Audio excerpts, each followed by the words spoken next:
శ్రీకృష్ణుడు చెప్పిన చిన్న నీతి కథ. ఒకరోజు ఒక యువకుడు శ్రీకృష్ణుడి దగ్గరికి వచ్చి ఇలా అడిగాడు. కృష్ణ, నేనందరికీ మంచి చేస్తున్నాను, కానీ నన్ను ఎవ్వరూ అర్థం చేసుకోవడం లేదు. నా జీవితంలో ఎన్నో కష్టాలు ఉన్నాయి. శ్రీకృష్ణుడు చిరునవ్వుతో అతన్ని ఒక తోటలోకి తీసుకువెళ్ళాడు. అక్కడ 2 చెట్లు ఉన్నాయి. ఒకటి ముళ్ళ చెట్టు, మరొకటి మామిడి చెట్టు. కృష్ణుణ్ణి అడిగాడు, ఈ ముళ్ళ చెట్టు నీడలో ఎవ్వరూ నిలబడరు, కానీ మామిడి చెట్టు రాళ్ళు తిన్నా కూడా తీయటి పండ్లను ఇస్తుంది. ఎందుకో తెలుసా? యువకుడు మౌనంగా ఉన్నాడు. అప్పుడు శ్రీకృష్ణుడు అన్నాడు, ఇతరులు ఎలా ప్రవర్తిస్తారో అది వారి స్వభావం.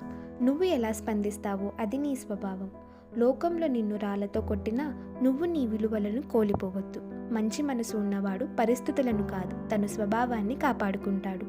ఈ మాటలు విన్న యువకుడు ఒక గొప్ప నిజాన్ని అర్థం చేసుకున్నాడు. ఆ రోజు నుంచి అతను ఇతరుల ప్రవర్తన మార్చడానికి ప్రయత్నించలేదు. తన వ్యక్తిత్వాన్ని మార్చుకొని గొప్పగా బ్రతకడం సాగించాడు.